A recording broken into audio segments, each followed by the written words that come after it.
يقطعون واديا إلا كتب لهم ليجزيهم الله أحسن ما كانوا يعملون صدق الله العظيم.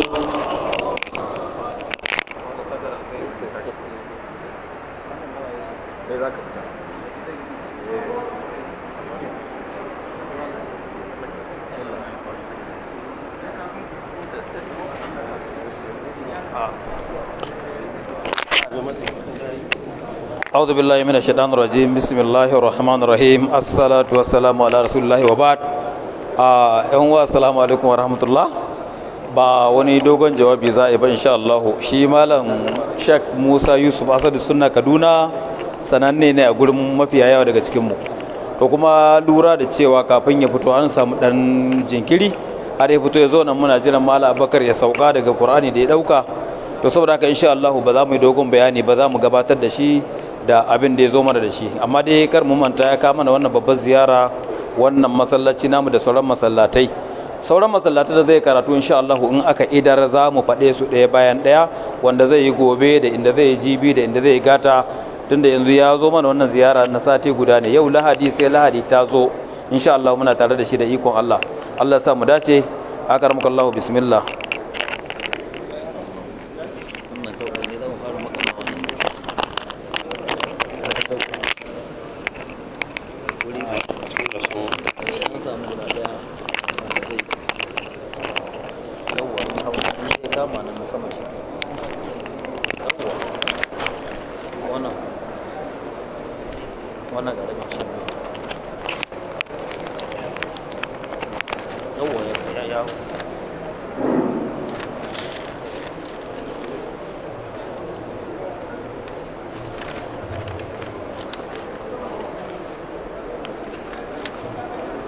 أعوذ بالله من الشيطان الرجيم.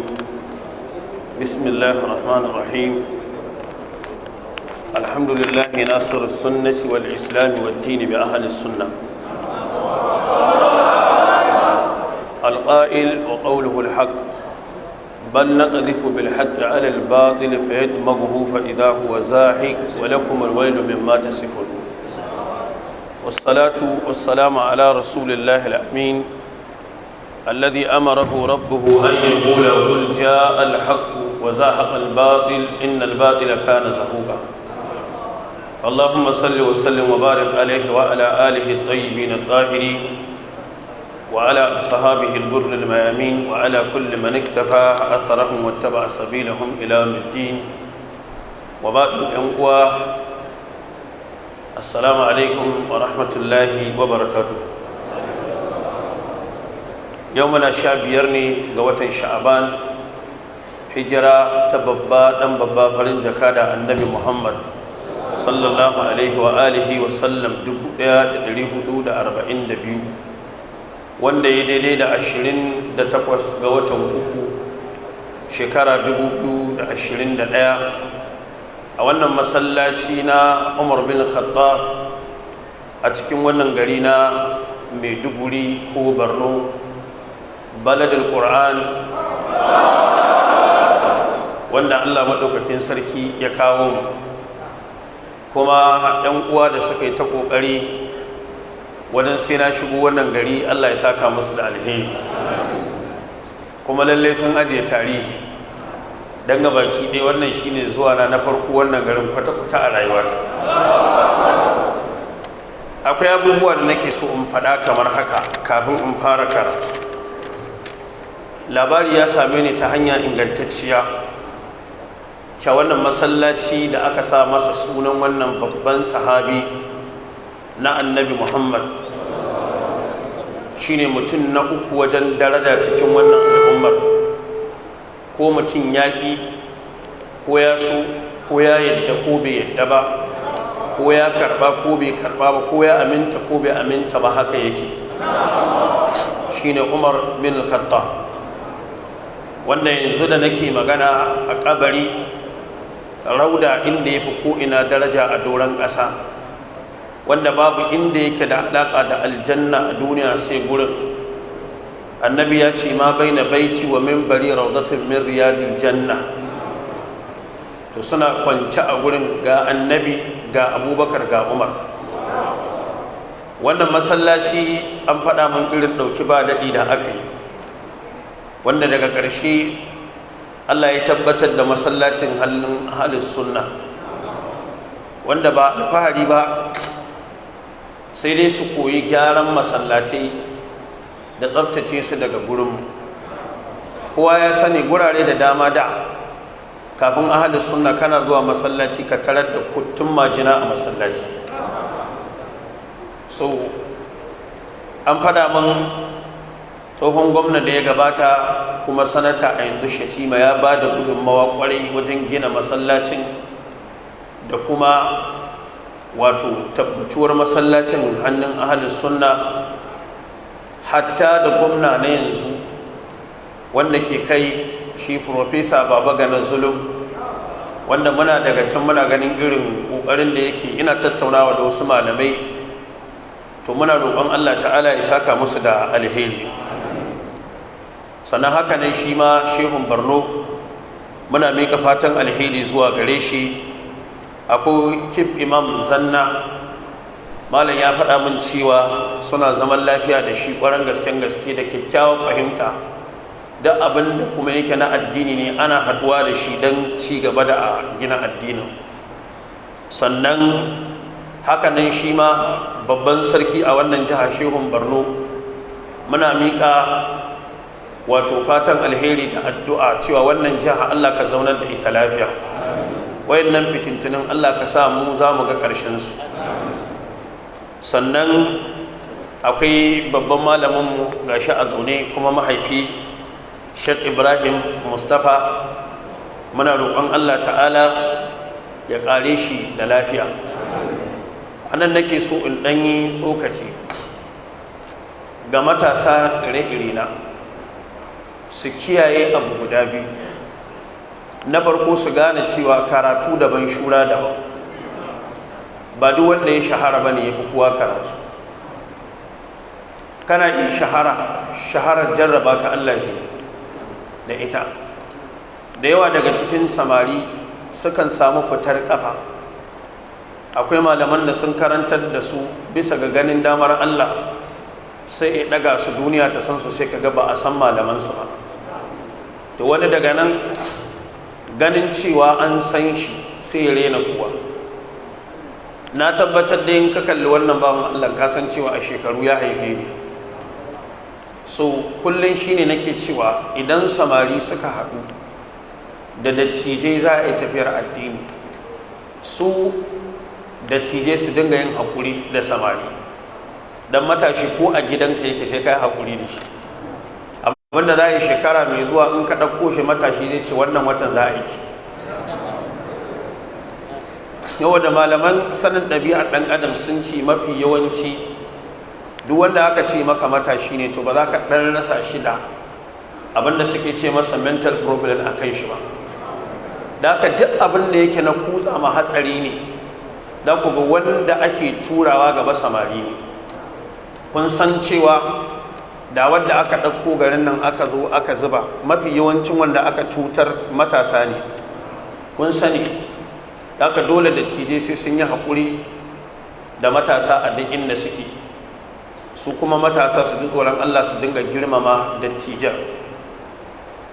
Ina faɗa kullum ina cewa kamar yadda zan zo in yi magana a karatu, duk mutumin da ya riga ka abu, duk yadda ka zama to yana da falala a kanka. Yanzu nan wajen inda za a ɗauko motar farko da bature ya fara yi a ajiye ta, idan wani ya zo ya kalle ta yana dariya sai ya tuntsira, saboda yanayin yadda aka yi motar a wancan lokacin za ka yi mamaki a za a ce wannan mota ce.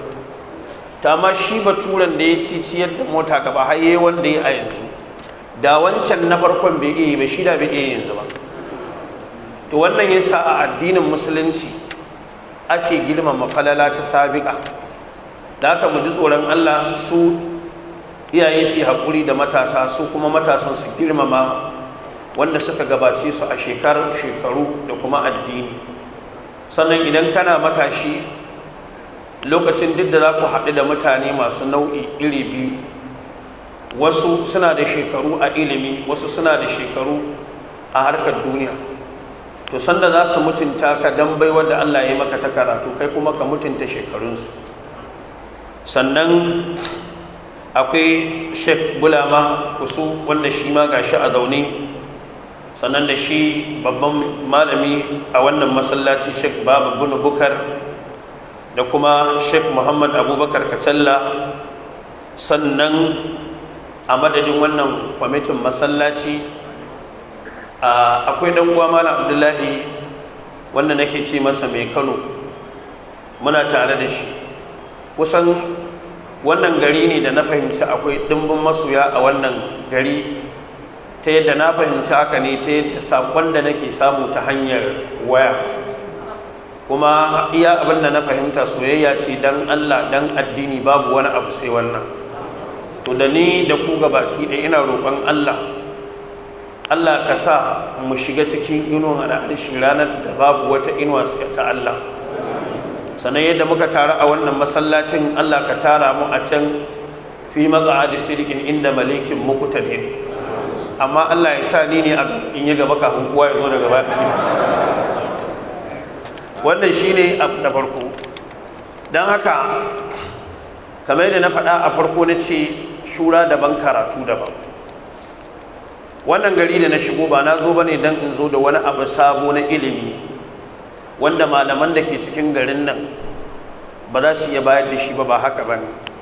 A mafi yawancin karfin zuwa karfafa zumuntaka ce da yan uwantaka ta musulunci bisa ga ka'ida lita'araf, dan kusan junanku. Malamai sun faɗa cewa al-Imam Ibn al-Qayyim, ɗaya daga cikin ɗaliban Sheikhul Islam Ibn Taymiyyah, an kulle Ibn Taymiyyah mataki ɗaiɗai har sau 7 a prison, wanda mataki na ƙarshe ya mutu a gidan yari. Lokacin da rayuwa ta zo ƙarshe, wanda suka tsare shi suka gane sun cutar da shi, aka zo aka same shi ana ba shi haƙuri.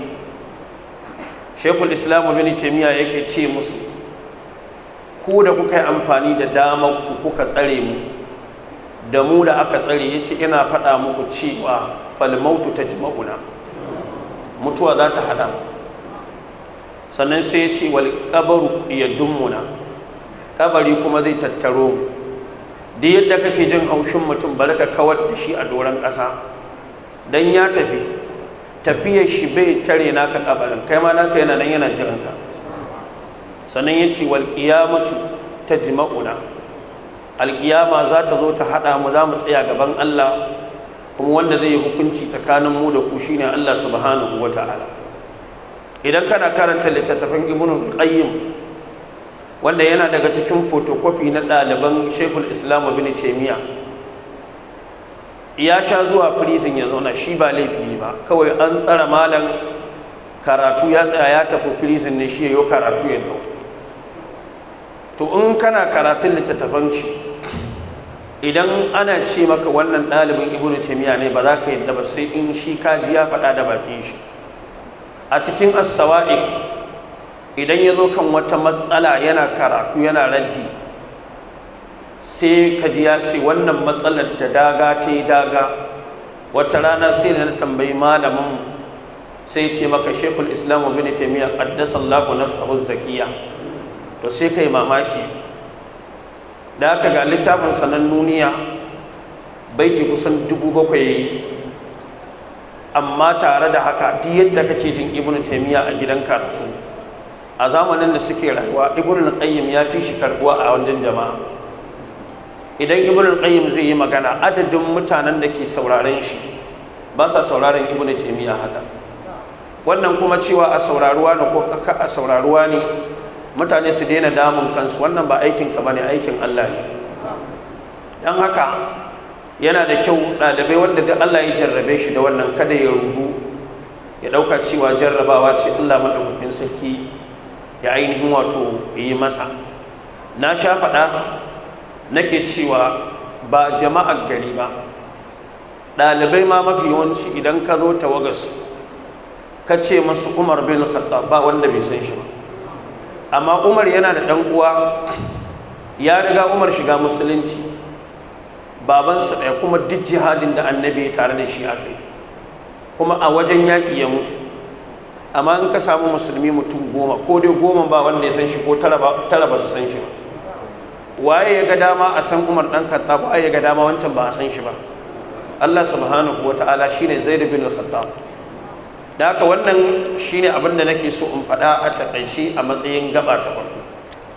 Abin da aka ce in yi magana a kansa matsaloli ne a gurguje wanda suke da alaƙa da wasu matsaloli da suka shafi Shi'a, da wasu matsaloli da suka shafi wanda ake ce musu 'yan kogo, wanda su ma 'yan kogon sun yi maja da su da 'yan Shi'a, wasu daga cikinsu duk tafiyar ɗaya ce. Zai wuya kaga mutum yana Shi'a bai goyon bayan su, zai wuya kaga su kuma ba sa goyon bayan wa. Wanda suke bibiyar karatuttukanmu sun san akwai wani ɗan Shi'a wanda daga ƙarshen nan da hannayen alƙawari na ce za mu ci gaba da tattaunawa da shi, sai na fahimci baƙin jahili ne, wahalar da ni kawai zai ci gaba da. Wanda suka bibiyi dagar sun san abin da ya faru. Ya zo ya fassara labanul fahad da nonon ƙato, ka gani? Kuma wannan labanul fahad ɗin har a littattafansu usulul kafi sai da Kulaini ya buɗe babu sifati labanul fahad. To mutum ya zo ya fassara labanul fahad ya ce nonon ƙato, to wannan yana nuna cewa ƙungurmin tsantsagwaron baƙin jahili ne. Sannan ku lura da wani abu, za ku ga cewa duk mutumin da ya shiga aƙidar zagin sahabban manzon Allah sallallahu alaihi wasallam, mafi ƙarancin uƙubar da Allah zai masa a duniya sai kaga bai iya karatun Qur'ani ba. Ku duba da kyau ku gani, a garin nan in kun san akwai wani mai wannan aƙidar kuka ga ya iya karatun Qur'ani, na rantse da Allah ya iya karatun Qur'ani ne kafin ya shiga aƙidar. Amma ba wanda ke shiga aƙidar yana cikin ta ya taso iya karatun Qur'ani mai kyau. Wanda suke bibiya, na sha nuna wanda daga cikinsu ana ce masa Ahmadul Imami, 'yan Shi'a a mataki na wanda suke munazara da ahlus sunna a duniya. Gashi ya zo yana munazara da mace Kirista, abun bakin ciki, mace Kirista ita take gyara mai karatun Qur'ani. Wanda sun san wannan, to yana so in ɗan yi muƙaddima farko. Mun san cewa ana magana cewa an haifi manzon Allah sallallahu alaihi wasallam 12 ga watan Rabi'ul Thani. Wannan ɗaya ne daga cikin maganganu da malamai guda 4 suka yi, babu tabbas. Wasu su ce kaza, wasu su ce kaza, maganganu har wajen guda 4 malamai suka yi. Wannan duniyar da muke kallanta da rudani da rikici yanzu, wallahi ko da Allah ya aiko annabi, rigimar da ke cikin duniyar nan ya fi wannan. Manzon Allah sallallahu alaihi wasallama ya ce ko da Allah ya aiko ni, Allah ya kalli duniya ga baki ɗayanta ya yi fushi da ita. Larabawa da wanda ba larabawa sai kaɗan da suka rage daga cikin ahlul kitabi, wanda su ne waɗanda Allah ya ce wa yaqulu alladhina kafaru lasta mursala. Allah ya sai ce qul kafa billahi shahidan baini wa bainakum wa man indahu ilmul kitab. Kisan kai ya yawa, rudani a cikin wannan yanayin. Allah ya ita so manzon Allah sallallahu alaihi wasallam. Shi yasa zamu ga a tsarin Allah, idan yana so yi wani amfani da kai, yakan shirya maka wata jarrabawa da wasu matsaloli tun a farkon rayuwarka. Duk wanda ya taso a cikin mu nan, girma da mamarsa da babansa, ya san irin gudunmawar da iyaye ke kawo musu ɗauki sanda suke buƙatar ɗauki. Amma manzon Allah sallallahu alaihi wa alihi wa sallam, kamar yadda alfazazi yake faɗa, yace laqad majjadat minhu abarra mumajjadid ala kulli ma yuhdil ladar rabbi munjadid fala qadara illa duna qadri muhammadin. Babu wata daraja in dai ka ɗauki darajar Allah ko darajar waye, tana ƙasan darajar annabi Muhammad sallallahu alaihi wasallam. a wata magana ya faɗa ya ce laqad a'jaza al-aba'a ila dushbi haihuwar ɗa kamar annabi Muhammad ya gajiyar da kowane uba a duniya ya haifi ɗa kamar sa.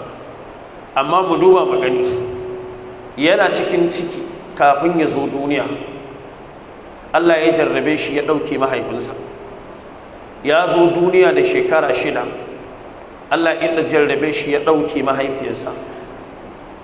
Lokacin da aka ce ba mahaifinka ba mahaifiyarka kana da kakanni, za ka ga suna nuna maka ƙauna mai tsanani. Wanda ya zo yana riƙe da shi ne Abdul Muttalib, ya riƙe shi da shekara 2 shi kuma ya koma zuwa ga Allah. Duka wannan yanayin shekararsa 8. Duka man karanta asira za a ce sai an tara awakin mutane da tufafi, annabi ya je daji ya wuni da su ya dawo a biya shi akan wannan ƙarari din yake rayuwa. Wannan fa mutumin da Allah ya tsara wa wannan tsarin rayuwar fa shine fa mutum kwaya ɗaya guda wanda a wajen Allah ba shi da irin shi, amma Allah ya tsara masa irin wannan rayuwar. Dan me? Dan akwai wani aiki da yake so yayi da shi a nan gaba. Yana so ya dora masa nauyi da shugabanci na duk duniyar nan. Sannan jafa'i na balarabe ya sha bamban da na ragowar mutane, da kabilanci, da wani lokaci ƙauyenci. In ba ƙauyen ne ya tashi zai maka ƙauyenci. Har yanzu idan ka je maka kana zaune a harin, wani balaraben in ya taka ka, in ya wai guda zai baka hakuri, in ya ga baki ne kai sai ci gaba da harkarsa. Wai yana ganin ai tun da kai baki ne ai bai kamata ma dan an taka afka baka hakuri ba. Ka gani to cikin irin wannan yanayin da wannan bi'ar manzon Allah sallallahu alaihi wasallama ya taso ya zauna cikin su, suka san gaskiyarsa da amanarsa har sai da ya kai shekara 40 sannan Allah ya aiko shi kadai ya fara da'awar. To ganin damar Allah ne, da Allah ya ga dama wallahi yana iya sa annabi ya da addini shi kadai ko ba taimakon kowa. Sannan suka ce mali hadar rasuli akulu ta'ama wa yamshi fil aswaq laula unzila ilayhi malakun fayakuna ma'ahu nadhira aw yulqa ilayhi kanzun aw takunu lahu jannatun ya'kulu minha. Allah ya ce wa qala adh-dhalimuna in tattabi'una illa rajulan masura. Sai ya ce undur kaifa darabu laka al-amsala fadallu fala yastafi'una sabila. Sai ya ce tabarakallazi in sha'a ja'ala laka khairan min dhalika jannatin tajri min tahtiha al-anhar wa yaj'al laka qusura. Inda Allah ya ga dama abinda ma suke tsammani fiye da haka in ya ga dama sai ya maka, amma da Allah ya ga dama sai ya sanya annabi zai dauki addinin, kuma ba yadda za a yi tarihin addinin ya rufe. Dole sai an faɗi gudunmawar da Abubakar da Usman da Sayyidina Ali da Sayyidina Umar suka bayar sannan addinin musulunci ya cika. Shi yasa Allah da ya tashi sai ya ce huwa allazi ayyadaka bi nasrihi wa bil mu'minina. Allah shi ya karfafe ka da taimakon sa, sannan ya karfafe ka da wasu masu imani gurin yada addinin musulunci. Shi yasa kuka ga ko da annabi ya bar duniya addinin musulunci bai wuce iya jaziratul arab ba, yankin laraba. Amma wanda suka yi ɗawainiyar ɗaukan addinin musulunci su kai shi gabas da yamma da kudu da arewa na duniya bayan annabin ya bi wannan duniyan, su ne waɗannan ɗaliban na manzon Allah sallallahu alaihi wa alihi wa sallama, wanda su suka yi wa duniya wannan aikin. Wannan gari da muke ciki na Maiduguri, kowa ya san ana ce masa Borno. To wasu na ganin cewa wannan kalma ta Borno, abinda malaman isha'i suke ce masa at-tarkibul mazzini, kalmomi ne guda biyu aka hada ya zama Borno.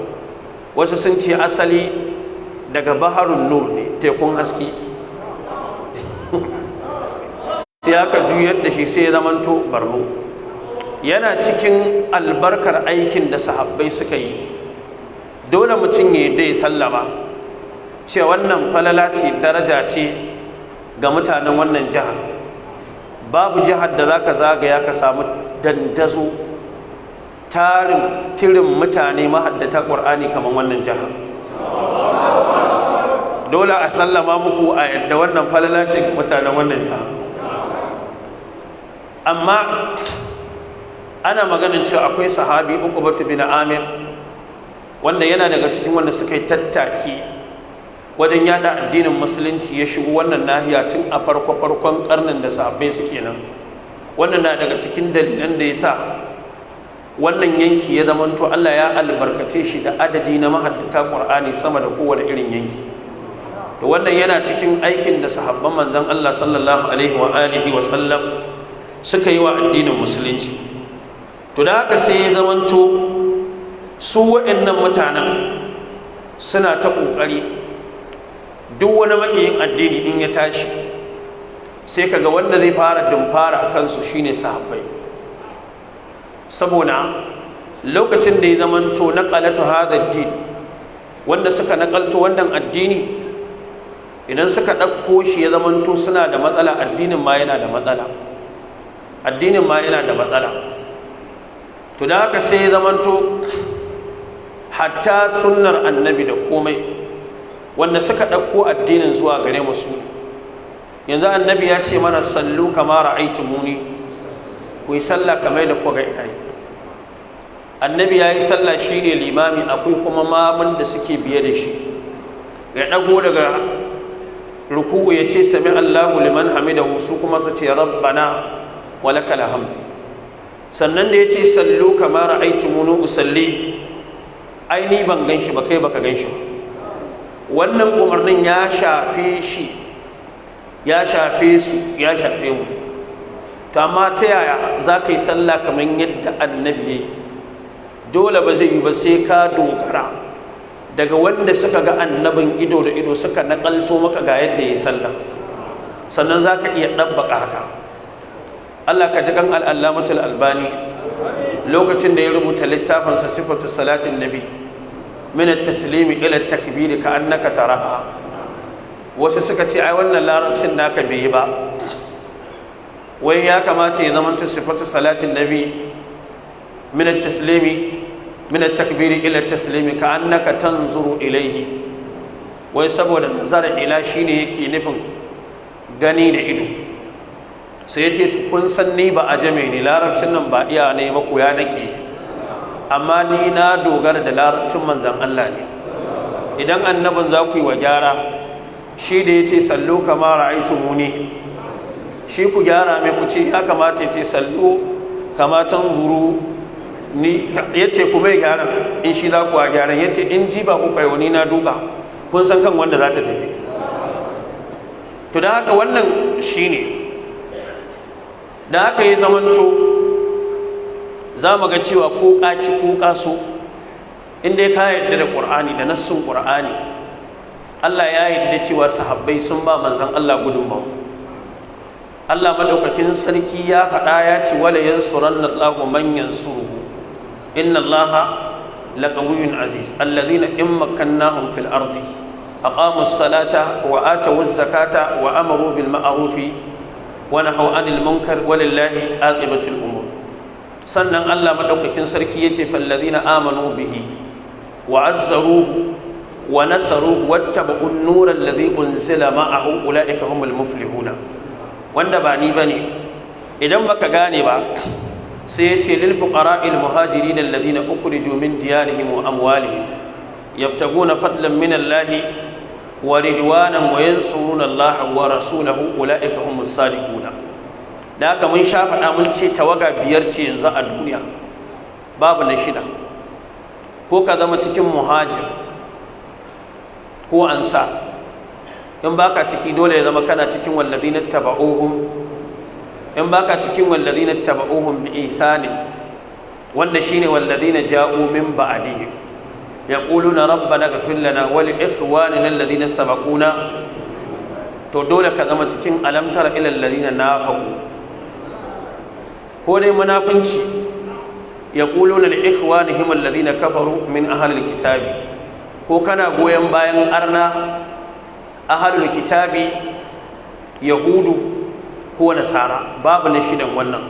To mu muna cikin walladhina ja'u min ba'di, shi yasa babu ruwan duk abin da wani sahabi wannan tsakaninsa da Allah ne.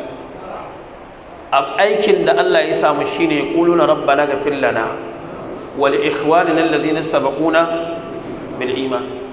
Sannan muka ce duk abin da sahabi zai bai fita daga ɗayan biyu, laifin ko yayi ma Allah ko yayi ma annabi. Idan laifin annabi yayi ma shi annabi tun kafin ma sahabin yi laifin sai Allah ya ce fa'afu anhu, idan sun yi laifin ka yafe musu in haƙƙinka ne abin ka yi taɓa, idan kuma ni Allah ni suka wa wastaghfir lahu, kai annabi kai nake so ka nema Allah ya yafe musu. Saboda haka Allah ya riga ya gama magana, duk abin da kake da shi zaka kawo ka ce wani ya kawo, za mu faɗa maka bai fita ɗayan biyu, ko haƙƙin Allah ne ko na annabi. Idan na Allah ne ko na annabi ina ruwanka?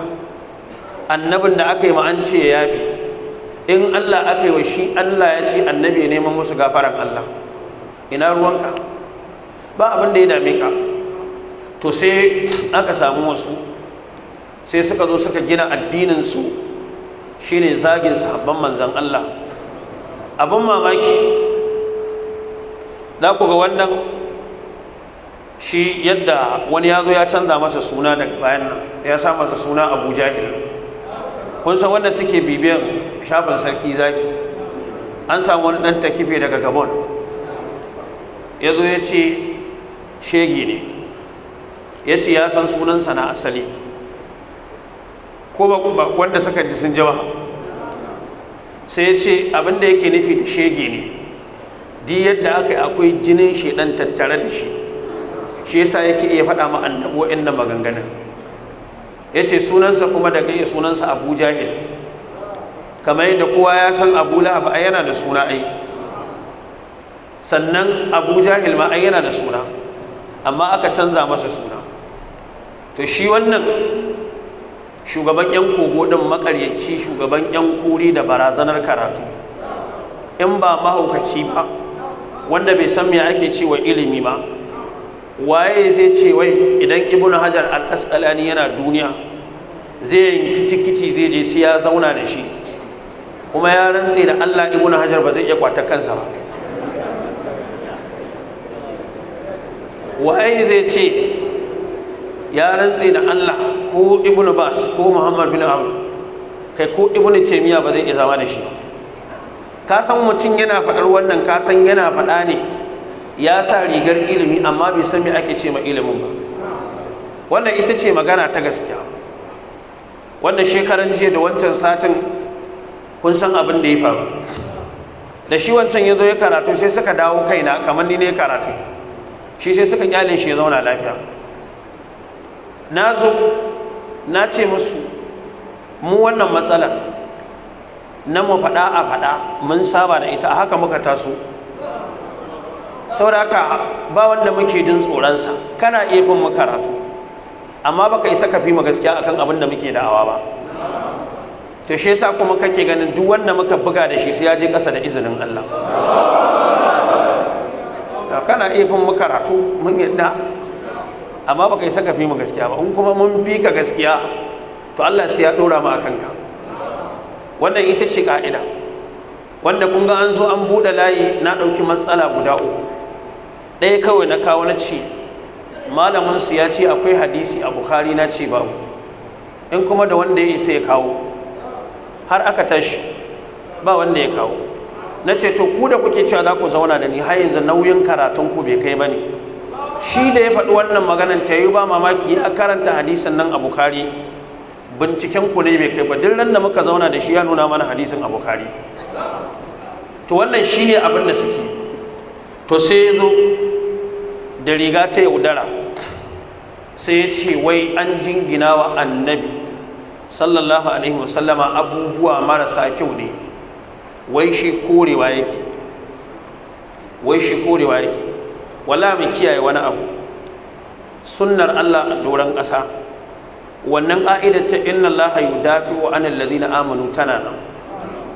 Duk lokacin da aka samu wani mutumin kirki ya yi ma addinin musulunci aiki iya ƙoƙarinsa, kuma tsakaninsa da Allah, Allah ya gamsu na nashi ne, bayan ya bar duniya kai sai ka ce ka zo za ka bibiyi kurakuransa, aikin da za ka yi kawai kana so sai ka zubar da mutuncinsa a idan mutane, wallahi za ka ga daga ƙarshe kai sai dai Allah ya zubar da naka mutunci, amma Allah sai ya tsara nashi mutunci. Lokacin da ya zo ya ɗauko littafin al-Imam al-Bukhari yake ta ƙoƙarin nuna cewa an roito abubuwa an jingina wa annabi marasa kyau, wai shi korewa yake. al-Imam al-Bukhari da bashi da haƙƙin shi har yanzu ana ci gaba da cewa rawahul Bukhari wa Muslim, kuma za a ci gaba da cewa ila yawmil qiyamati, kuma za a ci gaba da cewa muttafaqun alaihi, kuma ma ga wanda zai kai labari. Amma yanzu daga ƙarshe wa aka dawo ana tuhuma ya ci mutuncin annabi? Shi ko al-Imam al-Bukhari? Shi al-Imam al-Bukhari nan fa ko aure bai ba, yayi tafiya daga garin su Khurasan tsakanin doki da jaki da raƙumi da tafiya a ƙasa sama da kilomita 20,000, ko aure bai ba. Kai ka yi aure, ka tara mata da 'ya'ya da ƙatuwar mota kana hawa da air condition kana sha, sannan kana kallon wancan shine maƙiyin annabi, kai kana rayuwa a wannan zamanin kai ne masoyin annabi. Ai wallahi tilka idan ismatun diza, wannan rabo ne da ba a yi adalci ba kwata-kwata. Da haka da suka fara, mun san cewa yawaitar ruwaya ba shi ke nuna cewa wani ya fi wani daraja ba. Sahabbai Abubakar, Umar, Usman, Sayyidina Ali su suka fi kowa daraja cikin addinin musulunci, amma ba su suka fi ruwayar hadisai ba. Abu Huraira ya fi su, amma ba wanda ya taba da'awar cewa Abu Huraira ya fi Sayyidina Abubakar daraja, ba wanda ya taba wannan da'awar. Da haka da suka fara, sahabban da suka fi ruwayar hadisai da yawa akwai Abu Huraira, akwai Anas dan Abdul ibn Umar, sannan akwai Anas dan Malik, sannan akwai Aisha uwar mu'minai, sannan akwai Ibn Abbas, sannan akwai Jabir dan Abdullahi, sannan akwai Abu Sa'id al-Khudri. Wayannan sahabban su ne guda 7. Abinda zai baku mamaki shine za ka ga cewa an ka koma ɓangaren littattafan da muke karantawa shine akwai al-Imam al-Bukhari. al-Imam al-Bukhari yana da ɗalibi, al-Imam Muslim ɗalibin al-Imam al-Bukhari, al-Imam Tirmidhi shi kuma ɗalibin al-Imam Muslim. Hakanan al-Imam Bukhari ɗalibin al-Imam Ahmad ne, al-Imam Ahmad shi kuma ɗalibi ne na al-Imam Shafi'i, al-Imam Shafi'i shi kuma ɗalibi ne na al-Imam Malik, Malik kuma ɗalibi ne na al-Imam Nafi kuma ɗalibi ne na al-Imam al-A'rash, al-Imam al-A'rash shi kuma ɗalibi ne ga Abu Huraira, Abu Huraira shi kuma ɗalibin Annabi Muhammad. Yadda fa abin yake kenan. To haka suke so su rubuta hadisan Annabi, da haka sai suka ɗauka dama in shi a sahabbai daga cikin waɗanda sai ya dame su akwai Abu Huraira, akwai Anas dan Maliku, akwai Nana Aisha. To shi yasa sai ya duk kuma waɗannan ya taɓa su cikin abubuwan da yake faɗa. Daga cikin shubuhohinsa, kwana-kwanan nan mun san matsalar da ta faru a Faransa, wanda shugaban ƙasar Faransa mun san abin da ya faɗa akan manzon Allah sallallahu alaihi wasallama. Menene ma sunansa? Ni na manta ma sunansa ma Macron menene? Wallahi ni na manta sunansa. Emmanuel ko? To wai sai yake cewa wai shugaban ƙasar Faransa da ya zagi Annabi, wai ba shi ya kamata a tuhuma da zagin Annabi, wai Abubakar da Umar ya kamata a tuhuma. Sannan matsala ta biyu, ya ce na Aisha da Hafsa ko na Aisha da Abubakar da Umar su ne matsalar wannan addini. Sannan matsala ta uku, ya kawo halaccin auren mata sama da 4. Sannan matsala ta hudu cewa sai da namu Muawiya dan zina ne. Matsala ta biyar, hatta wannan Qur'anin da ke hannun ya ce sayyidina Usman bai cikin waɗanda annabi ya ce a karɓi ƙur'ani daga gurinsu. Da haka amma Abdullahi dan Mas'ud yana ciki. Da haka da zai samu ruwaya ko ƙur'anin Abdullahi dan Mas'ud, wannan ƙur'anin ajiye shi zai. Kaga me yake nuna maka? Wannan ƙur'anin akwai me? To ai dama yana da matsala da ƙur'anin.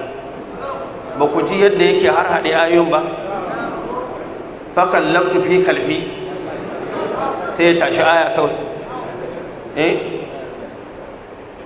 Ya matsa kawai. Ni ban taɓa jin ana karatun ƙur'ani da ƙunƙune ba sai a wajen shi. In ja akun fasikun bai na bayin kawai sai mutum ya dire fatus biyu al'ama fa'altum nadimina. Ni a nan ne kawai na ji ana karatun ƙur'ani da ƙunƙune. To babu hasu na karatun ƙur'anin, ba wannan raba. Akwai muƙabala da aka tabi da Adnan Urur da wani Muhammad Sadiq dan Shi'a ne. Sai ya ce wa Adnan Urur, wannan ƙur'anin da ke hannun musulmi, ya ce hatta tartibin ƙur'anin ya saba mai yadda Allah ya saukar da ƙur'anin. Domin kowa ya san cewa surorin Makka ne suka fara sauka ko. Annabi ya hijira ya tafi ina, sai ya ce to ya kamata a tsarin ƙur'anin surorin Makka su zama a farko, sannan sai surorin Madina. Gashi kuma in ka ɗauki ƙur'ani suratul Fatiha ita ce makkiya, wanda malamai sun ce ta sauka sau biyu a Makka da Madina. Amma Baƙara madaniya, Ali Imrana madaniya, Nisa'i madaniya, Ma'ida madaniya, sai an zo suratul An'am ita ce makkiya. Sai ce wai ta ya aka yi wayannan surorin na Madina suka fara zuwa a farko maimakon na Makka? Wallahi wannan in kana bibiyar abin da yake faruwa a duniya za ka sha mamaki. Wasu shigohin mu yanzu mun san su, mun ji su, ba baki bane a gurinmu, amma yanzu dillan da wani ya ɗauko su ya zo ya fara bayanin su da Hausa sai ka ji cewa bakin abubuwa aka ɗauko, amma ba baki bane mu a gurinmu. Yanzu akwai shubuha ta fi guda 1000 wanda na karanta a littattafan Shi'a cikin abin da suke tuhuman ahlus sunna da su.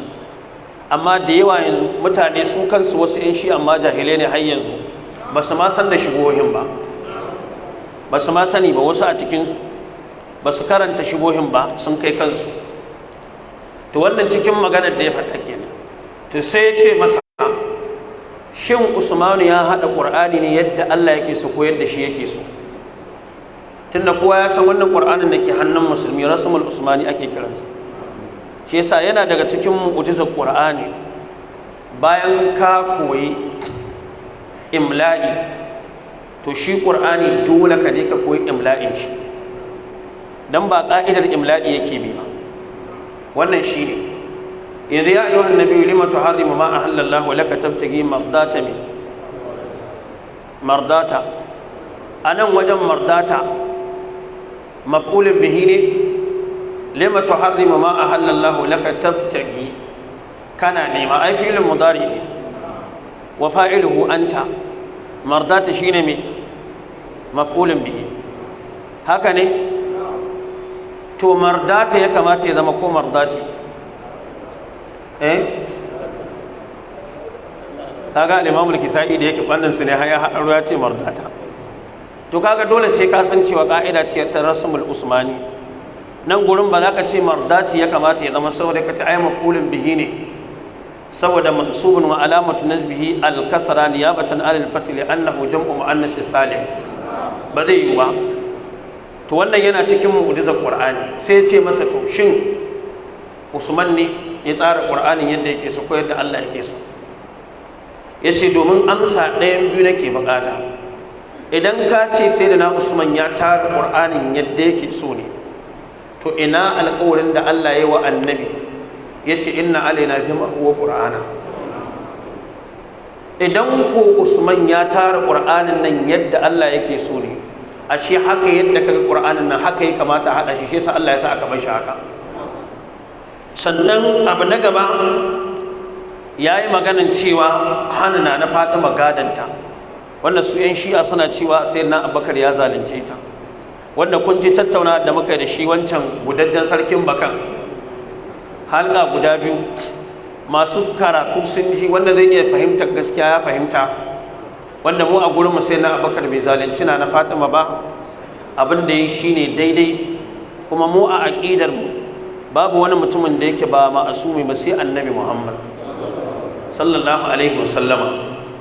Sannan matsala ta bakwai cewa Abubakar da Umar da raguwar sahabbai sun canja addini, sannan bayan rasuwar manzon Allah sallallahu alaihi wasallama kuma da gangan.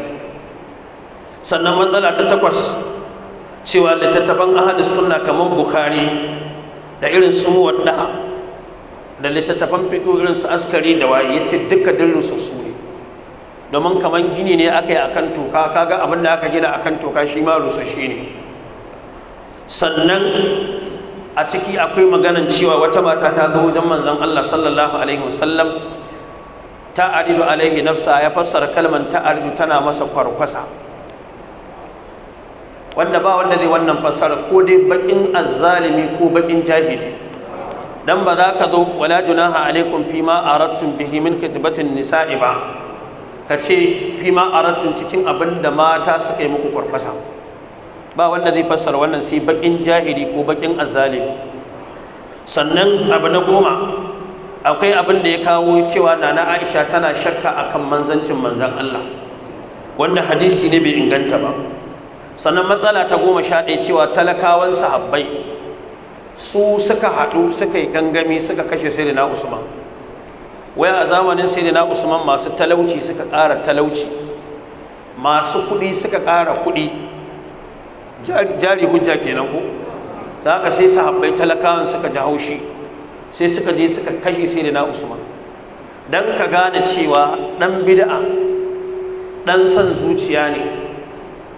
Sayyidina Muawiya irin kisan da aka yi wa Sayyidina Usman a Sham, yana Sham yana gwamna, ba Sayyidina Usman ne ya naɗa shi ba, tun zamanin Sayyidina Umar ya naɗa shi a matsayin gwamna. Babu yadda za a yi ai ma dan uwanka irin wannan kisan, kana da dama ka dawo ka zauna ka zare ido. Yana amirul mu'minin, shugaban musulmi na duk duniya, aka zo gidan shi aka tsare shi sati 2, aka hana shi fitowa sallah masallacin da ya gina. Mutanen da suka zo za su kashe shi sai da ya leko mutum 2 daga cikin su yayi magana da su, yana tambaye su, yana hada su da Allah, yana cewa kun san cewa manzon Allah sallallahu alaihi wasallama ya zo Madina masallaci yayi kadan, ya ce wa zai siya gidan wani da wani a buɗe masallaci yana da aljanna. Na cire kuɗi na siya gida kaza da gida kaza aka buɗe masallaci, annabi ya min alƙawarin aljanna. Kun san an yi haka? Suka ce mun san an yi haka. Sai me? Yace kun san cewa, yace to yanzu masallacin da annabi ya ce idan na siya akwai zan samu aljanna, yanzu shi za ku hana ni in fito yin sallah a masallacin? Suka ce sai me? Yace kun san cewa annabi ya zo Madina babu ruwan da za a sha mai daɗi sai rijiyar wani, ya ce wa zai cire kuɗinsa sai rijiyar wani, ya zira gugarsa da ta raguwar musulmi a ɗebi ruwa ya sha, yana da aljanna. Na cire kuɗina na sai rijiyar, yanzu rijiyar da na siya da kuɗina annabi min alƙawarin aljanna, yanzu ita ce za ku hana ni shan ruwa? Ya ce suka ce mun sani. sai me? Ya ce kun san cewa an tura ni, labari ya zo wa annabi an kashe ni, aka yi bai'a mutum 1,400 ko da 500, sai da aka gama annabi ya ɗauki hannunsa mai albarka ya ce wannan Allah ita ce bai'ar Usmanu ta hannun annabinka, annabi ya yi mu bai'a a madadi na. Kun san an yi haka? Suka ce mun sani. sai me? Da azumi a bakin shi ba, yana karatun Qur'ani, aka zo gaban matar shi aka kwantar da shi aka yanka shi. Shi yasa Hassan bin Sabir yake cewa taku bi ashmatu unwan as-sujud bihi yaqta'u al-layla tasbihan wa qur'ana. Muawiya yana gwamna a Sham, ya ji labari ga irin kisan da aka zo aka masa na Usman. Yace Allah ya ce wala taqtulun nafs allati harrama Allah illa bil haqq wa man qutila mazluman faqad ja'alna li walihi fala yusrif fil qatl innahu kana mansura. akwai wani babban shehi a garin nan ya taɓa yin karatu ya hau kan sayyidina Muawiya, wanda na ga yin shi'a suna kafa hujja da wannan karatun nashi. Zan samu lokaci in Allah ya yarda zan ba da amsa kan wannan karatun nashi. Duk yadda yake da girma a idan wasu, to mu sahabin annabi ya fi girma a idan mu sama da shi. Saboda haka dole dan shi in ka taba shi ba abin da zai faru a addini, amma sahabbai an taba su akwai abin da zai faru a addini. So sai shi wannan dan son zuciyar ba da dan uwansa ya mutu, sai ya zo ya ce wai idan Ganduje ya sa aka kashe shi to ya sani annabi Muhammad ya sa aka kashe. Kowa ya ji kalma da kalma haka ya fada. Ya ce wai saboda annabi ne ya ce ya tsaya akan haƙƙinsa. Shi kuma sayyidina Usman fa ya zauna da annabi, ya rayu tare da shi, ya ɗauki ‘ya'yansa guda biyu ya ba shi aure. Duk duniya shi kaɗai ake kira zunnurai, da ma'anan mutumin da ya aure ‘ya'yan annabi guda biyu. Kuma annabi ya faɗa mai baki da baki, ya ce Allah zai sa maka riga ta shugabanci, wasu za su zo da ƙarfin tsiya za su ce sai sun cire ta, annabi ya ce kanka cire. Amma sai ya ce wannan talakawan sahabbai da suka kashe shi. Shi kuma ya ce wai idan an kashe shi annabi aka kashe. Dan me wadan shi yana neman haƙƙinsa. Allah ya raba mu da son zuciya. Sannan matsala ta 12, Abdullahi bin Umar wai yana daga cikin tsinannun annabi, wai yana cikin wanda suka taimaka gurin kisan al-Imam Hussein. Sannan yaƙar duk mutumin da ya saba masa a fahimta. Sannan ya ƙaryata cewa babu wani sahabi da ake ce masa Abu Dujana. Sannan rusa hatta manhajin karantawar babansa, wajen akwai abin da babansa ya rubuta na ilimi. Za ku ga duk rashin mutuncin da yake har yanzu ya kasa fito ya makuban shi rashin mutunci. Sai ku gane cewa son zuciya ne. In annabi za ka kare shi aka taba da sunan kana ba shi kariya ne ya fi kowa, to ko babanka ne ya taba annabi taba shi za ka yi. A nan gurin malaman aljarhu wa ta'dil za ka ga saboda tsabar tsoron Allah akwai mutanen da an tambaye su akan iyayensu a wajen ilimin hadisi sun ce makaryata ne. Zai ce wane babana ne kun san shi ya haife ni, amma ku tambayi wani akai na, ku tambaye ni akai shi. In an matsa an ce kai muke so ka, da zai ce gaskiya makaryaci ne, ku karba hadisinsa. Uban da ya haifi mutum, to kuma duk wannan malaman tuhumar su yake a matsayin makaryata ne. Akwai wanda ƴaƴansu suka yi wa, in an tambaye mutum akan dan shi zai ce ɗana wani makaryaci ne, ku karba hadisinsa, ku kyale shi. Akwai wanda sun ma uwansu, akwai wanda sun ma abokansu. Sannan matsala ta gaba shine hatta shi Abdulkadir Jilani ƙaryata shi suka yi, domin duk mutumin da ya karanta al-Gunya li talibi tariqil haqq ya san akwai aqidu da yawa wanda ahlus sunna ne shi Abdulkadir Jilani. Hatta maganar cewa Allah yana sama da aka yi ta rigima, daga ƙarshe sun rasa yadda za su yi da sun ci a'a ai ƙarya ne, wai dasawa aka cikin littafin shi. Sannan suka cikin littattafan babansa. Sannan jingina maganganu na alfasha zuwa ga manzon Allah. Shi yasa tunda an ce korewa yake yi, da haka yanzu mun gode ma Allah da kotu ta ce ta dawo da zama, yana nan kuma sai an yi. Kuma abin da ya ce akwai a littattafan sunna sai ya fa ya nuna ba, sai ya nuna. Ya zo ya jingina zina ya ce a Bukhari ya gani, sai ya faɗa inda ya gani. Liwaɗi, fyaɗe, ƙwace, fashi da makami duka ya ce a Bukhari ya gani. Shikenan abu ne mai sauƙi, sai ya nuna mana inda ya gani. Sannan sahabban annabi ba dukkansu bane adilai. Wai ina nasi, ina hujja? Gashi ko Qur'ani ma ba sa karanta. Menene makazalika ja'alnakum ummatan wasata? Menene ma'anan kuntum khairu ummatin ukhrijat lin-nasi? In an ce ma'asumi da adili da ma'anar wanda bai laifi, to duk duniya yanzu a doron ƙasa babu adili. In kuma akwai ɗan da wata mata ta haifa da zai zo ce mana shi bai laifi, to ya zo ya tsaya magani. In ka ce ba ka laifi ciki ka yi abu biyu, na farko ka tsarkake kanka kuma Allah ya hana. In kuma kana laifi kai mai matsayinka, kai kana rayuwa a wannan zamanin, kai kana jin kanka kai adili ne, amma ɗaliban da annabi ya karanta ba adilai ba ne. Kaga wannan tilka idan ismatun diza. Sannan maganin cewa al'imamu Suyuɗi zindiki ne, sannan maganin cewa Ibn Hajar munafiki ne, sannan al'imamu Bukhari maha'inci ne, maƙaryaci ne, sannan magana cewa kogon Hira ƙarya ne, ba a fara saukar da wa'ayi ga annabi a kogon Hira ba.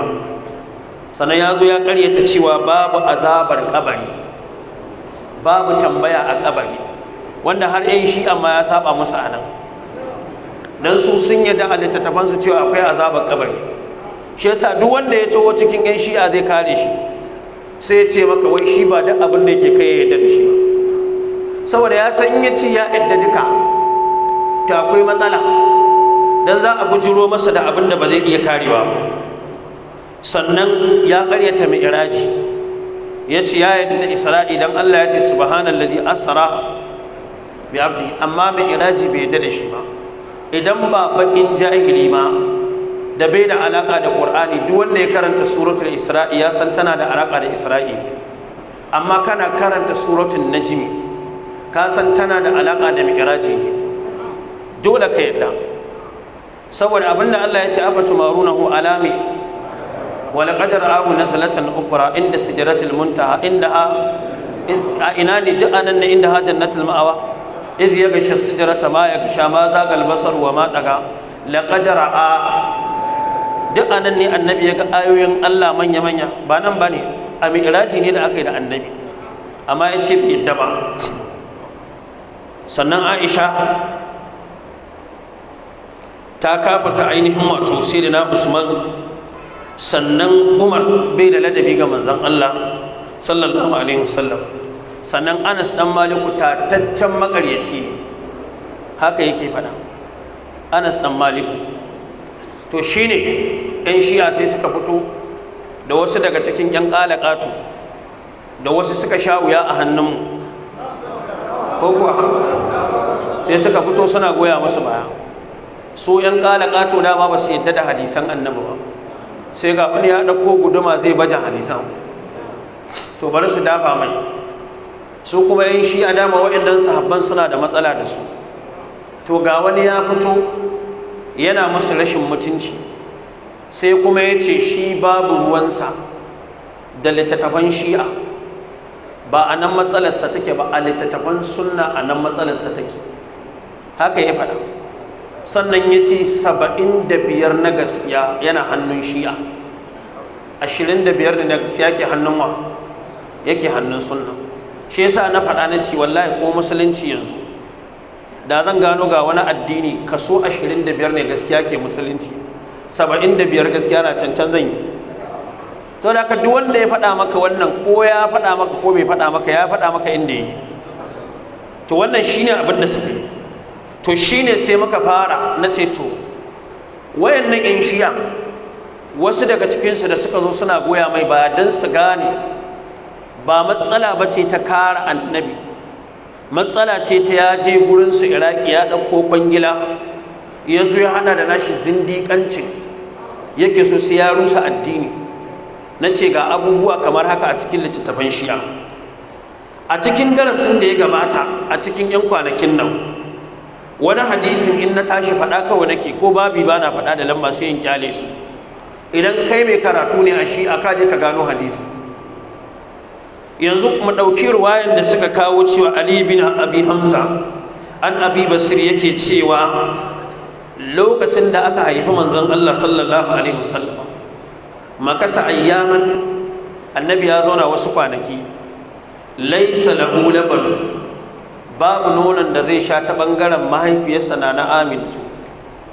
Fa alqahu Abu Talib ala sayyi nafsihi, sai Abu Talib ya ɗauko shi sai ya ajiye shi akan nonon kansa. fa anzalallahu fihi labanan farada minhu ayyaman, daga nan annabi ya dinga sha.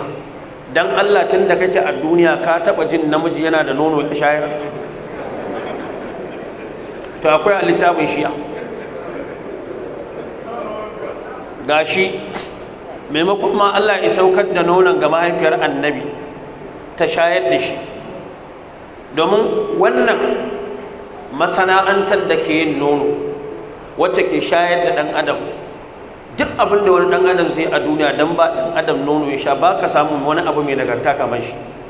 Turawa ba sun taɓa yin ganganci ba a baya, aka zo aka ce a daina ba yara nonon iyayen sun an haife su. Ai daga baya da suka ci gaba da bincike sun gane cewa sun yi kuskure, domin yaron da mamashi ta haife shi aka shayar da shi yana da bambanci da yaron da aka shayar da shi madara. Saboda me? Wannan masana'antar sana'a ce ta sun Allahi alladhi atqana kulli shay. To sai suka zo suka ce hatta waqa Abu Talib ala Halimatu Sa'diyya fa dafa'ahu ilayha. Wannan riwaya ta ɗaya kenan. Sai muka ce a dillita tafan sunna ba za ka samu riwayar cewa wai Abu Talib nono ya fito masa ba, wai ya shayar da annabi. Yanzu yau dan Allah wannan riwayar inda a littafin sunna take, me kake tsammanin zai faru? Ai da sun tada kura sun ce an ci mutuncin annabi, amma ba su yan shi'an nan akwai faruwayan nan a cikin littafinsu. To wani renin hankali da suke wa mutane sai ce wai su ba duk abin da ke littafin su ya inganta ba, su ba su da wani littafi sahihi, kuma ƙarya suke yi. Shi'an nan ta kasu gida biyu, akwai shi'a usuliyya, akwai shi'a akhbariyya. Shi'a usuliyya gabaki ɗaya fa ta fara daga hijira 700 da wani abu ne abin da yau ba, lokacin da ibn mutahhir al-hilli ko ibn mutahhir ya rubuta littafin minhajul karama, ibn taymiya ya masa raddi. Duk ɗalibin da ke bibiyar malaman hadisi ya san ibn taymiya ya san ƙa'idoji na ilimin hadisi yana aiki da su, amma idan ana lissafin malaman hadisi ibn taymiya bai ma ciki, bai cikin su. Amma a wannan lokacin da ya rubuta littafin ibn taymiya ya zo ya masa raddi, daga nan ne ibn mutahhir ya gane cewa fa akwai matsala a shi'a. Sai ya zo ya fara maganin kawo cewa dole abin ruwaya kaza a tabbatar ta inganta ko bata inganta ba, wanda ku duba ku gani fa shekara nawa kafin ibn taymiya malaman sunna tuntuna suna da ka'ida ta karɓar hadisi da ƙin karɓarsa. To daga nan ne ya fara. To akwai usuliyya, su ne waɗanda suka yi ta ƙalilanci da ahlus sunna wajen da'afa hadisi da ingantawa. Akwai akbariyya, to mu'uzamin malaman shi'a a duniya wanda suka yi rubuce-rubuce akbariyya sun fi yawa, da ma'anar cewa su duk abin da ka gani a littafinsu ya inganta. Shi yasa Muhammad al-Baqir al-Bahabudi da yazo ya dauki usulul kafi ya rubuta sahihul kafi. Kwanan nan wanda suke bibiyan mu suna ganin nasa wasu ushmari yana cewa Bahabudi Allah ya tsine mai albarka shi da littafin sahihul kafi. Yace uban wa ya sa shi wannan aikin? Yazo ya dauki littafin cewa ga wani ya inganta ga wani bai inganta ba, ya kyale mana kayan mu yadda ya ganshi mana. Wannan ita ce ka'idar su. Sannan har wa yau na saka bidiyo na wannan Kamalul Haidar ya ce ko da kaga ruwaya a shi'a an ce da'ifiya bata inganta ba ana nufin ingancin da ba a karɓata aiki da ita ba, mu'tabara ce a gurin in shi'a haini. Wa inna ma suna kawowa su ce abu kaza inganta abu kaza bai inganta ba, dan in an samu cin karo tsakanin ruwayan ai tarjihi shine kai bambanci. Amma in baka sani ba dan shi'a, menene hikimar da yasa suke ta ba su da wani littafi sahihi? Saboda wallahi ba za su iya kare abin da ke cikin littattafansu ba za su iya ba za su iya karewa ba. To wannan riwaya tana ɗaya daga ciki, cewa Allah ya saukan ma da Abu Talib nono ya shayar da manzon Allah da shi. Ku duba ku gani. Sannan riwaya ta biyu da ta zo cikin littafin su usulul kafi, wanda wancan dan shi'an da ya zo sai ya ce a babu mu'jiza ne, cewa shi ma al-Imam Husaini da aka haife shi ba na Fatima ba ce ta shayar da shi, manzon Allah ne duk sanda ake buƙatar nono kawai da ya zo ya ɗora bakinsa a bakin annabi sai shi kenan ya ja nonon da zai ishe shi ya ƙoshi. To sai ya zo ya ce wai ai wannan idan taɓa cikin al'imamu sai na aka ce annabi ya ƙoshi za su yadda saboda a babin mu'ujiza ne, amma inda a littafin sunna yake me za su ce an ruwaito abin da an ci mutuncin wa manzon Allah sallallahu alaihi wa alihi wa sallama. Sannan akwai riwaya ta uku wacce ta zo cikin biharun anwar wanda na kawo suka ce manzon Allah sallallahu alaihi wa sallama da sayyidina Ali suna kwana a shimfiɗa ɗaya, sannan annabi ya tashi da daddare ya yi sallah ya masu kwanci a shimfiɗa ɗaya. Shine wancan dan shi'an ya je ɗauko riwaya cikin al-mustadrak na al-imam hakim aka ce ga Zubairu, shi ma kuma hakim ya ce wai riwaya ce da ta inganta. Na ce miskini baka san cewa malaman hadisi suna da tabaka guda uku ba, akwai tabaka ta al-mutasahiluna, akwai al-mutashaddiduna, akwai al-mutawassituna. Al-mutasahiluna al-imam Sudi yana cikin su. Idan kaga al-imam Sudi ya ce maka abu bai inganta ba to lalacewa ta kai lalacewa. Al-imam hakim yana ciki, shi yasa da ittifaqi al-imam hakim dan ya ce maka abu ya inganta ba a itibari da ingantawa sai an bibiya, domin kana iya samun cikin isnadi akwai rawi makaryaci a ciki, amma hakim zai zo ya ce kuma hadisi ya inganta, kuma ya ce maka akan sharadin Bukhari da Muslim ne, sai ya ja bakin sa ya shiru.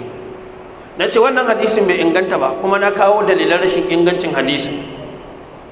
Sannan ruwaya ta hudu cikin ruwayoyin da ya kawo ya zo ya ce an jingina wa annabi sallallahu alaihi wasallama cin mutunci, wanda na kawo irin ta cikin usulul kafi wanda su asali sun kawo ta ne dan a nuna cewa Abubakar da Umar suna bibiyan aibin annabi.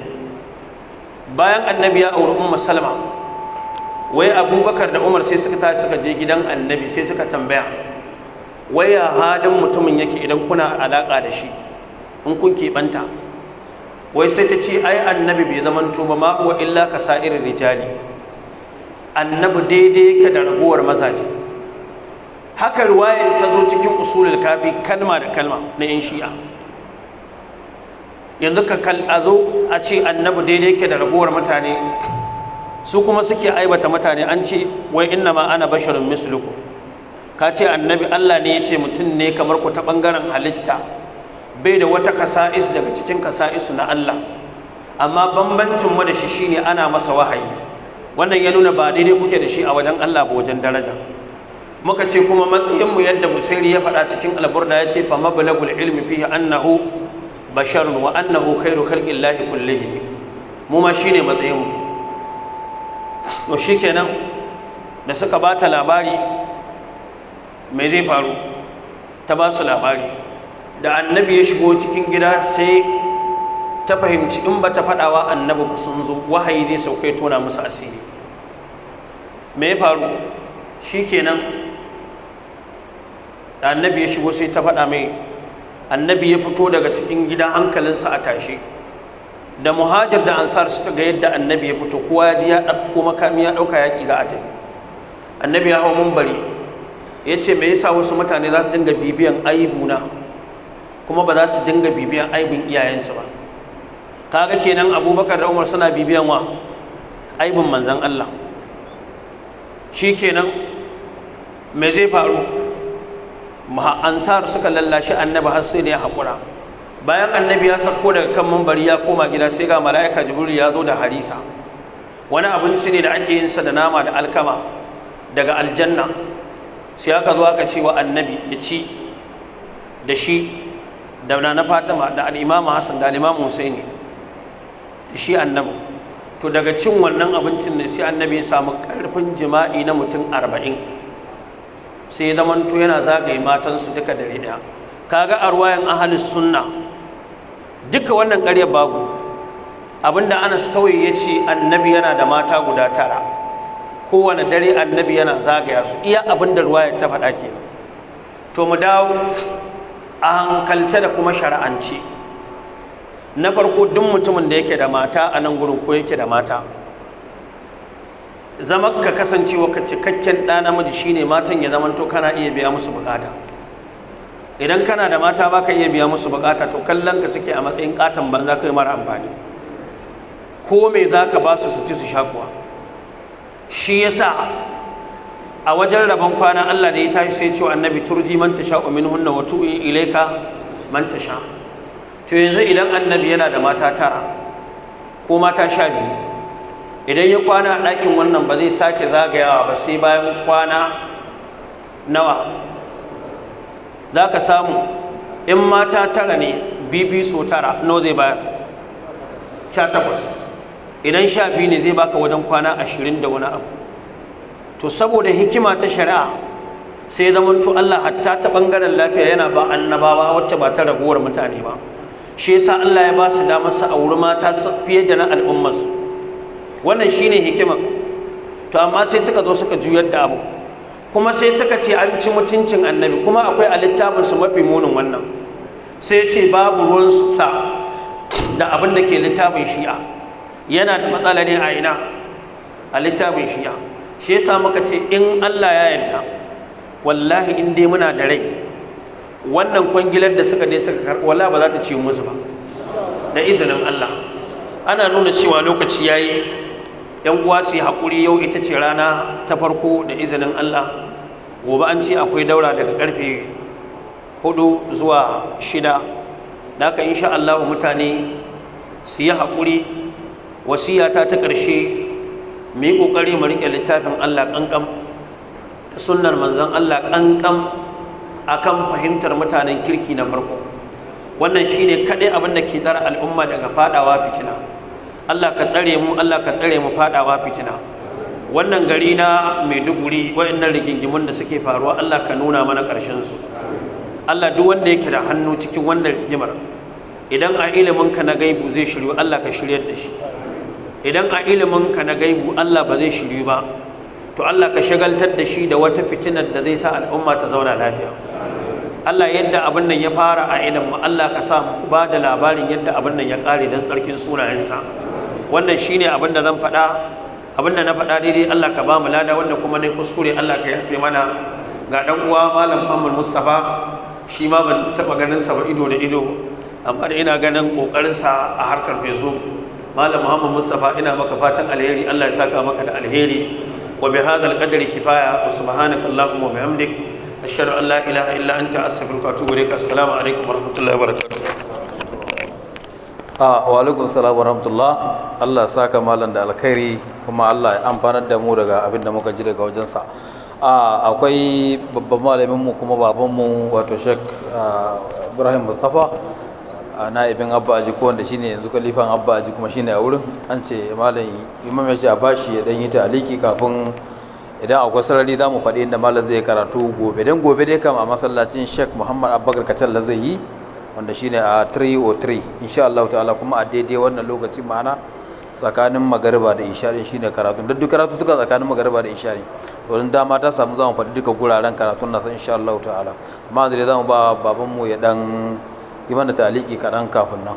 Kuma akwai magana da gaskiya da malam ya ce sai an yi irin sallah, to ya kamata mu gabatar yanzu. Mun san masallacin nan ba ƙaramin babban guri ba ne, kowa ya sani, kuma na kowa da kowa ne. To yanzu matsalar da muke fuskanta gaskiya matsalar wuta ɗin nan, kun gare yanzu abin da ya faru a garin nan, kwana wajen 60 da wani abu aka yi, ma'ana wata 2 da wani abu ban mu da wuta. Wahala ake da janareto da mai, janareto akwai na fetur akwai na gas. Saboda haka yanzu gashi an gyara wuta kuma kwana 2 an sake tsinke wuta. To saboda haka shine muka ce to za a amfani da wannan dama, bukatan kowa ya cikin yan uwa ya miƙo hannunsa mu yi wannan gagarumin aiki. Wayannan baki masu albarka da Allah ya kawo mana, mun faɗa cewa sati guda za mu yi da su insha Allah ta'ala. Kuma duk ayyukan nan da za mu yi kun sani aiki ne da wuta za a yi. Ba yadda za a yanzu yadda muke cikin masallacin nan, inda a ce ba wuta da hankalinmu ya fi haka tashi. To amma kaga cikin iko Allah zuba wani wanda ya samu problem a nitse muka aka yi karatun nan, kuma musamman wanda suke ainihin ido a karatun da kusan nasu ne, sun amfana da shi insha Allah ta'ala. Kuma gashi za a yi gobe, za a yi jibi, za a yi gata, duk da ba anan bane, amma daura kan anan ne za a yi ta. dauran nan kuma duk kwanakin nan za a yi daga gobe in aka fara har lahadi ana dauran nan insha Allah ta'ala, wanda za a yi ta daga 4 zuwa ainihin karfe 6 ne. Wayanda suka yanki fam sun riga sun san maganan daura, insha Allah gobe za a fara. Dama da yace a fara ma yau da yazo muka ce akwai gajiya, bari gobe in Allah da litinin sai a fara. To saboda haka da Allah yanzu abin da muke babba za a sa akwai masu kewayawa, yan agaji ko kwamitin masallaci su dai za a ainihin wato ainihin gabatar da su, za su kewaya cikin jama'a. Da Allah yan uwa su yi kokari su ba da taimakon su, saboda ayyukan nan da muka sa a gaba ba karaman aiki bane. Allah ta'ala ya ba mu ikon taimaka, Allah ya taimake mu. Yanzu za mu ba babban malamin mu insha Allah ya taliki kafin malam ya mana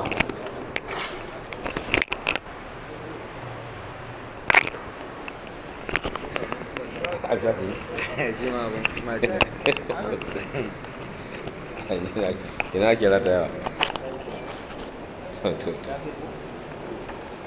bari in ja gaba mana ko yayi na'am. أعوذ بالله من الشيطان الرجيم.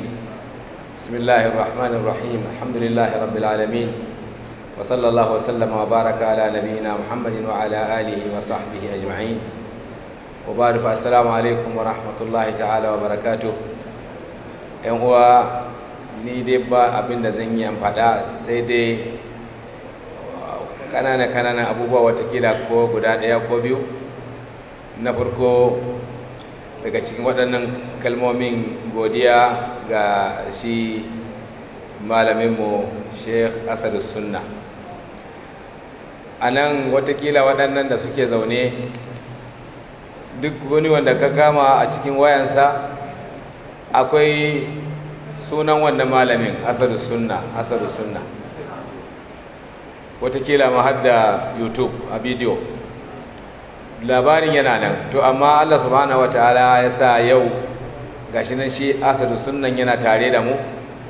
Dama dai physically ne dai baya tare da mu, amma wajen ilimi yana tare da mu. Allah ya saka wa malam da alkhairinsa. Malam sannu da zuwa, mun yi maraba da shigarka cikin garin Maiduguri. Matasa suna yi maka maraba da zuwa. Allah subhanahu wataala ya kare ka, Allah subhanahu wata'ala ya sa albarka a cikin iliminka da kuma cikin rayuwarka gaba daya, kuma Allah ya bar zumuncinmu, Allah ya ƙara mana ilimi da kuma yi wa addininmu aiki. Wannan abu na ɗaya kenan. Abu na biyu, ‘yan uwana, ‘ya'yana da jikokina da kuma abokanaina, wato kamar yadda malam ya fara maganar ɗazu, neman ilimi ɗin nan fa shi wato ba abu ne wanda yake ana samunsa da sauki ba, sai mun sa kanmu sosai fa, mu dugufa wajen neman ilimi. Kuma 'yan karatun za mu yi karatu wanda zai mana amfani duniya da lahira a wajen waɗanda karantarwarsu masu amfani. Za mu je mu yi karatu, ba anyhow ba ne mu je mu shiga mu zauna ɗuro mana da wani abin da baya mana amfani. Kaman mutumin da malam yake magana ya faɗi waɗansu maganganu. Wancan mutumin Kano nan ne yake magana, Jabbar ne ko wane ne Jabbar, irin waɗannan maganganun nashi ai ba a gona ne ya je ya shuka ya girba ba, watakila ya ce karatu ne ya yi. To amma a wajen irin wayannan mutane ne muke zuwa mu yi karatu. To ba karatu mai amfani ba ne, kuma ba ma samun amfani. A wancan juma'a na wajen karatu na faɗi wani abu game da irin wannan magana, cewa magana shi wancan mutumin Kano ya kawo yin cewa Anas bin Malik ba wanda ya san shi kaza ya yi ta babatu. Sai na ce kawai don ka karanta wani lahallari naka ko ni risala, babanka ya karantar da kai, in ko ya karantar da kai din kenan. Kaji babanka ya karantar da kai lahallari ko ashmawi ko qawaidi, duk abin da baka gani a cikin lahallari ba shikenan babu shi a musulunci kenan. Don kawai abin inda ka karanta baka ga Anas ibn Malik ba shikenan sai ka zo ka tsaya ka zauna a gaban jahilai ka ce babu wani sahabi Anas ibn Malik ba wanda ya san shi. A kai ne dai baka sani ba, amma maganin babu Anas ibn Malik wanda ya ce babu Anas bin Malik, babu shi a cikin sahabai, watakila shi din ne bai shiga cikin musuluncin ba kenan. Saboda haka ba irin waɗannan mutane ne muke so ku je ku yi karatu a wurinsu ba, a wurin malaman sunna waɗanda karatunsu zai yi wa kansu amfani kuma zai muku amfani. Wannan shi ne kenan. Sai na magana ta ƙarshe, malam ina maka albishir, ‘yan uwana ma ina muku albishir. Ni duk inda na ji na zauna a irin waɗannan wuri, wato ni dai kam ina farin ciki. Matasa wanda na yanzu daban suke da matasa na baya. Malam alhamdulillah a nan a garin Maiduguri matasa suna da kwazo da himma wajen neman ilimi, kuma ilimin na sunnan manzon Allah sallallahu alaihi wasallam. Abin farin ciki ne in an ce malamin sunna ya shigo garin Maiduguri, za ka ga masallaci a cike, watakila yanzu in ka fita wajen masallaci ma jama'a jingim ga sunan. Saboda haka wannan kwazon da kuke yi da himman da kuke yi, ku ci gaba da yinsa. A nan muka girma, a da ba haka ba ne. A da matashi da yake zuwa wajen karatu da kyar ne ka samu a gaban malami mutum biyu mutum uku. To amma yanzu ɗin ba haka ba ne. Duk inda ake karantarwa to in ka je to akwai abin farin ciki a wurin. To wannan abin farin ciki ne, kuma ina tabbata muku cewa akwai alkhairi a cikin irin haka din. Ku ci gaba da karatu. Kuma duk da cewa ake cewa matasa sun lalace wani kaza to dama haka society yake, inda jama'a sun haɗu dole akwai za ka samu wanda ba na daidai ba ɗin, akwai kuma mai daidai ɗin. Amma matasa ahlus sunna wal jama'a, matasan mu dai ka wa'anda muke ganin su dukkan su 'yan kirki ne, mutane ne masu himma da kwazo, haka muke gansu. Yanda ku ga kansu nan ko ina kaje haka zaka tarar. Watakila ma in kaje gobe masallacin 202 ko 303 ne, 202 ne ba, 303 haka ne, zaka ga haka. Waɗansu masallatan ma haka ne. Watakila waɗanda zaka gansu a can yawanci watakila ba samu sun je can ba wanda sun zo nan ba ne, saboda nisa da wayan sabuwa kamantan wannan ba su tafi ba. Amma kuma za ka ga mutane haka. To wannan abin farin ciki ne, mu dai kan muna jin daɗi kwarai da gaske. Allah subhanahu wataala ya ƙara kwazonmu da himmanmu, kuma Allah ya kare mu, ya kare ƙasarmu da kuma malamanmu da shugabanninmu. Duk waɗanda suke nufinmu da wani sharri ko wani bala'i, Allah ya san su. Duk da cewa mu ba san su ba, Allah ya san su. Waɗanda suke nufinmu da wani sharri da wani mugunta, Allah subhanahu wataala ya sa sharrin su da muguntansu ya tsaya a kansu, kuma Allah ya kare kasar mu gaba daya. Dazu Sheikh Bala Makoso yake cewa ko za mu roki malam ne zai gaya mana, zai ambaci sunayen waɗansu littattafai na Shi'a waɗanda ake samun irin waɗannan kalmomi na tabargaza. Watakila za a iya a samu matasa su je dan su leka su gani, su ma su nan gaba watakila zai zame musu makami, za su yi amfani da shi a wajen karantarwa. To in akwai dama malam sai mu samu wani ko da littafi ɗaya ne ko biyu, kar mu tsaya a kafi da wani wane ne to shi ne. Assalamu alaikum wa rahmatullah. Na gaba. To malam Allah ya ƙara mu rayuwa albarka. A littattafai gaskiya to bismillah. Wannan an danne ta ina yawa a yi haƙuri kafin mal ya faɗi a ainihin wato littattafai. Muna son yi gama sai addu'a ne kawai, shikenan an tashi sai a yi sallah. Inda zai karatu gobe insha Allah ta'ala a 303 ne, masallacin Sheikh Muhammad Abubakar Kacalla insha Allah ta'ala a can 303 gobe tsakanin magariba da isha insha Allah ta'ala anan ne zai karatu. Sa'annan sai jibi ranar talata shi kuma zai karatu a masallacin Baba Yawale wato wanda yake can London ciki kenan insha Allah ta'ala wajen gidan Sheikh Muhammad Abbaji rahimahullahu.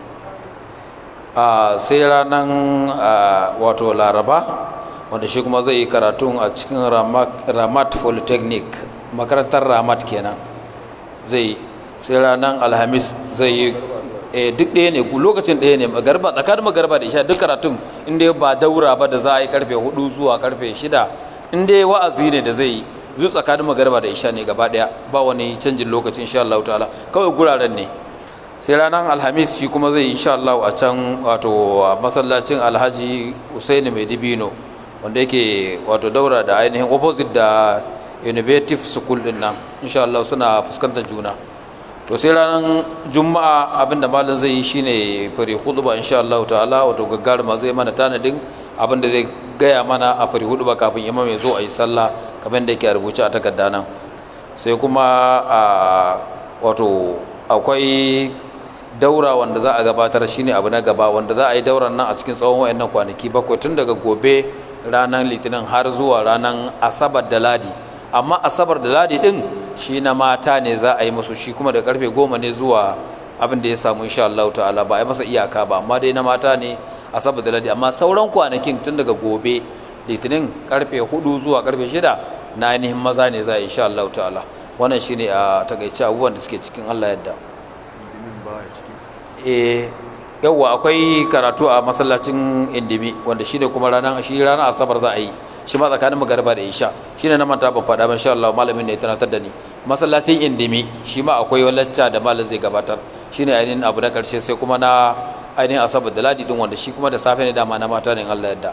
Allah ya samu dace. Wannan shine a takaice program da malam zai gabatar a wannan sati ɗaya kafin ya koma in Allah yadda. Na? Na. Ko ba malam ne zai ranar Juma'a ne shi nasa ko? Okay, Juma'a na'am, akwai karatun Bin Usman shi ma ranar Juma'a, shi malam nasa ran Asabar ne, shi na Bin Usman ranar Juma'a tsakanin magariba da isha, shi ma a masallacin Indimi din insha Allah. Mun ji wannan ba kafin malam ran Asabar ne nasa, to ranar Juma'a akwai na Bin Usman tsakanin magariba da isha a can masallacin Indimi din Muhammad Indimi insha Allah ta'ala. Allah ya sa mu dace. To Allah subhanahu wa ta'ala ya saka da alheri. Wannan matsala da ake fama da ita ta wutar lantarki, idan an gyara wasu su je su wargaza, to Allah ta'ala ka yi mana maganin wannan fitina. Allah ka sa idan an gyara wannan ya zama shine na ƙarshen masu lalatawa, Allah ka hana su lalatawa. Abinda malam ya nema, abinda ya shafi littattafan shi'a ya kasu gida biyu ne. Na farko, dukkan ɗalibin da yake so ya shiga sahar, to ka yi ƙoƙari ka mallaki littattafansu nasu, so saboda wani lokaci suna da wata shigantaka. Kana iya yin magana ka ce sun faɗa, sai ɗan shi'a yi dinan ya ce ƙarya ne. Idan an isa a kawo littafin, to sanin cewa baka da littafin shi zai sa ya ce ƙarya ne.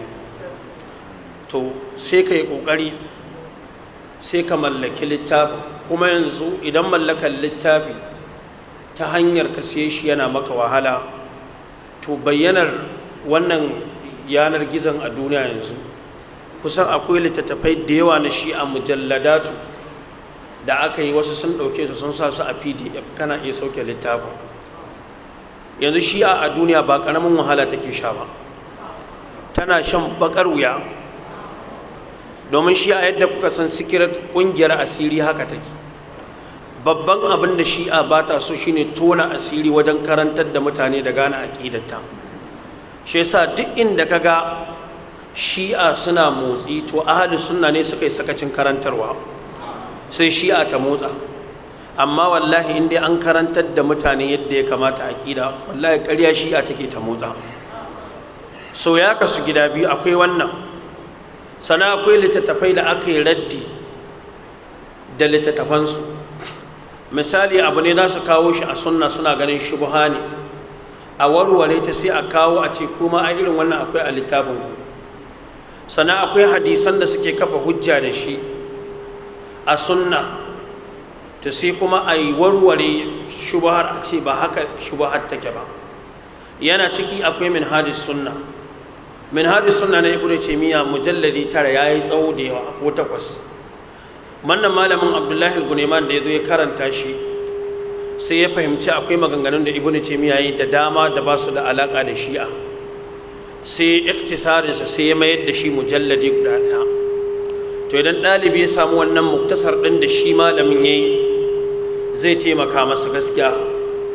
sannan kwanan nan akwai wani babban malami Abdurrahman ad-Dimashqi yana cikin wayanda kusan shekara 30 da suka wuce ko shekara 20 da wani abu akwai wata tasha Ingila ana ce mata qanatu mustaqilla da suka yi wannan munazara din. in ka kalli tattaunawa zaka ga malam Usman al-Khamis lokacin yana matashi tun ba farin gashi ko daya a jikin shi, amma yanzu ga girma ya fara zuwa masa. to ya rubuta littafi ya sa masa suna ahadithu allati yahtajju biha shi'a, ya kawo magana akan isnadinta da hukuncinta da wajhul dilala da suke kafa hujja da shi. littafin zai kai shafi 600 ina ganin. to mu'uzamin maganganun da shi'a za su dauko maka a sunna su kafa maka hujja da shi, to ya dauko hadisan wanda ba su inganta ba ya ruguza su, wanda suka inganta ya kawo wajhul dilala ga abinda hadisan suke nuna, wanda zai ba da amsa ya ce akwai ma a littattafan ku irin shi akwai. sannan akwai wannan littafin wanda littafin yana da amfani wanda wannan malamin ya rubuta usulul mazhabi shi'a al-imamiyya al-ithnai ashariya ardun wa naqadu, wanda wannan malamin ad-doktor Nasir bin Abdullah bin Ali al-Qafari ya rubuta. wannan littafin yana da kyau ɗalibai su neme shi domin littafi ne. akwai wani babban malami da na nuna kwanan nan Hussein al-Mu'ayyi, wannan littafin shi ya karanta kuma ya ce wallahi tsakaninsa da Allah ya karanta littafin ne. wani ɗalibi ne ya kawo mai littafin ya ce malam ga wannan littafin yana babban a marja'i da niyyar ya karanta littafin ya masa raddi. ya ce amma wallahi da ya fara karanta littafin daga ƙarshe Allah ya ƙi littafin ne da zama sababin shirye shi, yanzu ya fita daga shi'ar yana nan babban malami ne. to wannan littafin zai taimaka. da haka insha Allah gobe da izinin Allah ko an samu wata munasabar zan iya faɗan littattafai karanci watakila dozin ɗaya guda 12 wanda ɗalibai za su koma zuwa gare su. daga ciki akwai littafin hukubatun min at-tarikh, malam Usman al-Khamis yayi kokari. sannan yana da littafi min al-qalbi ila al-qalbi, sannan yana da littafi wanda ya sa masa al-muraji'at ala al-muraji'at. wani ɗan shi'a makaryaci Sharafuddin Abdul Hussein al-Musa ya littafi ya sa masa suna al-muraji'at. to shine yazo ya dauki littafin ya sa masa suna al-muraji'at ala al-muraji'at. to yana da kyau gaskiya duk irin wayannan littattafan. sannan tattaunawar da ake da su a duniya ga ɗaliban da suke jin larabci, ina ba su shawara su sacin a Google su dinga bin tattaunawar wayannan malaman. akwai babban malami a Yaman ana ce masa Khalid al-Wasabi, saboda duk abin da kake ganin shi a matsayin hujja ne wallahi sai dai in baka bibiyar malamai baka yi karatu ba, amma tuna an kawo abin wasu sun ruguza shi. sannan akwai Adnan Ur'ud, shi Adnan Ur'ud yana cikin malaman da suke karatu gaban al-Allamatul Albani. tsoho ne yanzu, mutumin Yaman ne, amma har yanzu shi ana shan wuya a hannun shi a duniya. sannan akwai matasa da suke tasowa yanzu irin su wani Isal Faruk da ke nan Misar a Libya. sannan akwai irin su Rami Isa da ke Misra. sannan akwai irin su wani Muhammad al-Makki wanda yake Makka. sannan akwai irin su wato da dai sauran yan uwa wanda kokolwa ta ba za ta iya halatto su ba yanzu, irin su Farraji Suhaibi, zaka ga kusan kullun yana gabatar da program a Qanatu Saba. to idan dalibi yana bibiyar irin munazaratu ɗinsu da ahli sunna, to yakan taimaka maka kai kanka ka samu gogewa wajen yadda ake damƙaruyan mutum ka riƙe shi ya kasa kucewa. saboda haka Allah ta'ala ya sa mu dace, Allah kai mana albarka ga baki daya. wannan jiha Allah ka zaunar da ita lafiya, shugabannin cikinta Allah ya taimake su wajen kawo zaman lafiya. kamar yadda malam ya faɗa gaba ta ƙarshe ya ce in ka lura za ka ga matasa ne. akwai albishir, wannan gari na Maiduguri wanda duk ya fahimci abubuwan da suka faru a baya musamman makirci da dasisa da aka shirya an so ne ga baki ɗaya ta kare kan ahalus sunna, amma kuma Allah ya ƙi wanda suka shiryo makircin ya kare kansu. Muna fatan yan uwanmu da fitinan nan ta ritsa da su Allah ka karɓe su a matsayin shahidai. Wannan shine da aka di yadda wani ya kai ga kin sunna ya jingina mana mugun abu cewa izala su ne boko haram, wane ne wace ce wace tsiya, kai kana faɗa da su ne watakila ko yaƙar aƙidar a matsayin siyasa, amma ahlus sunna suna yi a matsayin aƙida ne. Duka ƙasashen ahlus sunna wannan shine matsayinsu. Saboda haka kuma su ba su taɓa cewa suna da alaƙa da mu ba, mu ma ba mu ce muna da alaƙa da su ba, kowa addinin sa yake. In ka ce saboda wane ya taɓa karatu a gurin wane ne, sai mu ce ta wannan matsalar tana da sauƙi. Mafi yawancin malaman sunna a Najeriya da suna ɗariƙa ne, yanzu da suka batta suka koma wani abu sai ya ce to duk abin da ya faru suwa suka fara. Kaga an ta wannan jone-jonen kaga can zai yi me, can zai koma. In kuwa mutum yana tare da kai ya bakka bai da alaka da kai, kenan kaga yanzu ba a ma yan izala hukuncin yanwa yan dariƙa ko. In ko mutum yana tare da kai ya bakka ko ya bakka ana masa hukuncinsa, to har yanzu kenan abin da ya faru na fitinar su ma suna da alaka, dan wasu daga ciki ɗaliban wa'incan malaman ne su ma sun karantar da su. To ba a yin addini haka. Da haka wannan jiha Allah ka zaunar da ita lafiya. Samarinmu da suka karkace kan hanya Allah ka dawo mana da su, wanda suke rike da addini Allah ka ba su dama da tabbata kan addinin har mutuwa. Wa bi hadzal qadri kifaya wa subhanaka allahumma wa bihamdika ashhadu an la ilaha illa anta astaghfiruka wa atubu ilaik. Assalamu alaikum wa rahmatullahi wa barakatuh.